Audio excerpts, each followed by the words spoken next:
Subscribe to my Patreon, or don't, I'm not your mom. Multiverses is dying. The numbers do not lie. From relaunching with over 100,000 players in May to now only cracking a little over 2,000 players a day just a few months later here in September, this is a catastrophic decline. For reference, I looked back at the player history for Multiverses during the beta, and around the time that the beta fizzled out and went offline, we were also seeing around 1,000 to 2,000 daily players. And if those numbers are anything to go by, we're in the red again. The difference is that there's no restart button this time. They've used up their chances. Now you might be asking, Al, why do you even care? Of course it sucks. It's a free-to-play money scheme. Just go play a good game, stupid. And I mean, yeah, fair point. But one thing I don't think I made super clear in my last video regarding the state of multiverses is that,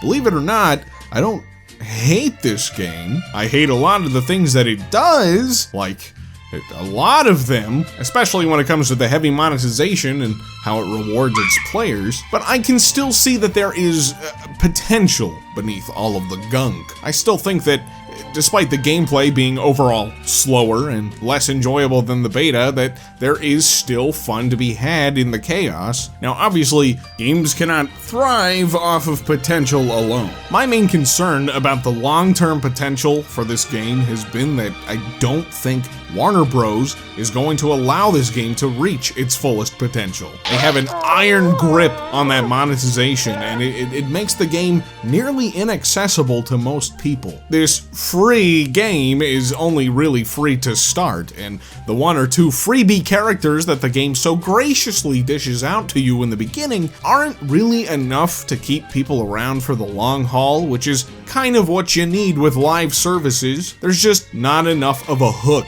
to get people invested and keep them invested from either a casual or sweaty perspective. Casual players don't have enough to work with in the beginning to get into it, and that is the main demographic that this game wants to have. The people who are going to buy up character skins and cosmetics aren't sticking around because literally every little thing in this game is so heavily monetized, man. This casual crowd popped in because they wanted to play the funny Bugs Bunny Smash Bros game, duke it out with Batman and Jake the dog, realized that the game doesn't work like that, and just went back to other better games. That's just how it is. And it's not much better for hardcore players either. This game lacks the depth that makes platform fighters appealing to them in the first place. There are just less attacks and movement options compared to other platform fighters, making combat oftentimes very brain dead and repetitive. This was done, more than likely, to make the gameplay more accessible to casuals, but as we've already established, it's far more inaccessible to them in many other ways. So who the fuck is this game for even? I don't think Multiverses even knows the answer to this, as is evident by the interesting rollout of characters. Season 2 is wrapping up, and we've had a whopping 2 new characters this season. I will say that I was personally excited to see Samurai Jack making his way into the game. I got a fair bit of mileage out of him this season. However, I can't help but wonder if he was really the shot in the arm that this game needed at the moment. But let me put it this way, even if Samurai Jack was exactly what this game needed, he was still paywalled behind the battle pass with no other way of obtaining him. It's either fork over the cash or wait until next season to use your fighter currency. Great, but if even Samurai Jack is making me raise an eyebrow, you can only imagine how I must feel about this season's other newcomer, Beetlejuice? Really, Beetlejuice? Listen, variety is the spice of life and all that. I'm not opposed to older and more obscure characters popping up in games like this, but I sincerely doubt that there's a lot of crossover between Beetlejuice fans and Multiverses players. And when you're bleeding players left, right, and center, you should probably be thinking about what characters are going to have a bigger, broader appeal. When your big Warner Bros. Crossover fighting game is still missing Scooby-Doo this far into its existence, you gotta go back to the drawing board, man. But let's be real. Beetlejuice is only here for the sole reason of promoting the new movie. That's all. Marketing synergy, and yet they still couldn't do this right. He was advertised to release on August 20th, but as it turned out, he was only available for people willing to spend some cash. Loyal players who have spent months grinding fighter points, yeah, fuck those guys, right? Multiverses made them wait a few extra days to use those points to obtain the Juice Man. For double the cost of regular fighters, by the way, because he knew this was a very obvious ploy to squeeze more money out of the player base. They really just lack any subtlety. Jesus Christ, man. This game just never seems to be able to do anything without some sort of caveat. The season launched with ranked mode, but oops, it was broken and didn't function as intended. The rematch function didn't work, so you could only do one match at a time against people. And it defeats the entire idea of it being ranked mode. It took about 2 weeks for them to finally roll out a fix. Beetlejuice available August 20th, but oops, only for people that open up their wallets. It wasn't advertised ahead of time that this would be the case. Events that grant you another currency to get a skin or two for free, but oops, it's unnecessarily grindy and difficult to earn this currency. It's quicker and easier to uninstall the game. Fuck, man. Look, the potential of multiverses is just that.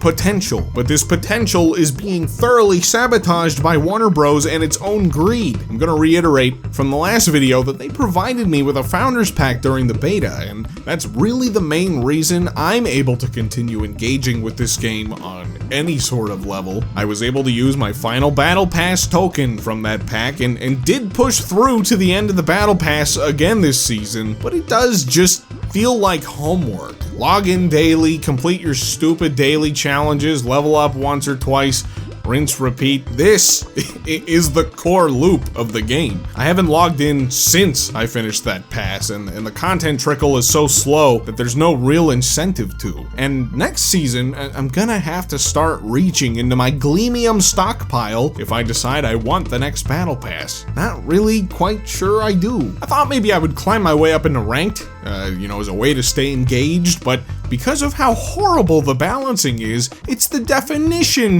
of unfun. I made it a little ways up and said, fuck this, I'm good. These are just the very scattered thoughts of a man on the brink of giving up. I'm just stating some of the obvious, surface level issues that are driving a stake through the heart of multiverses. There's so much that I could go more in depth about, but I just don't see the point.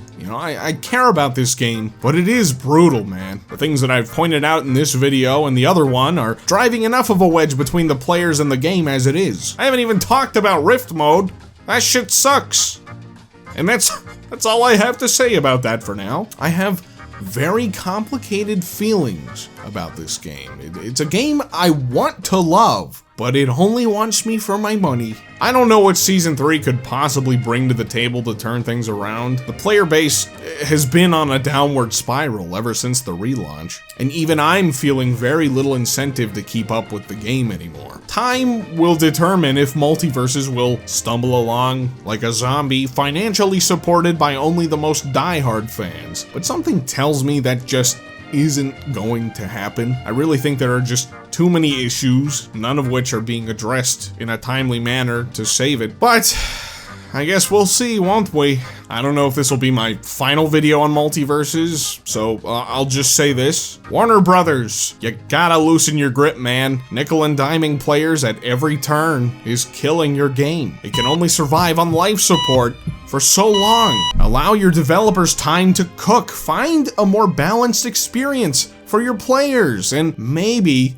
just maybe, you'll be able to salvage what's left of this thing. Maybe. I don't know. I still kind of think that it might be beyond saving at this point, but who knows? Let's see what happens.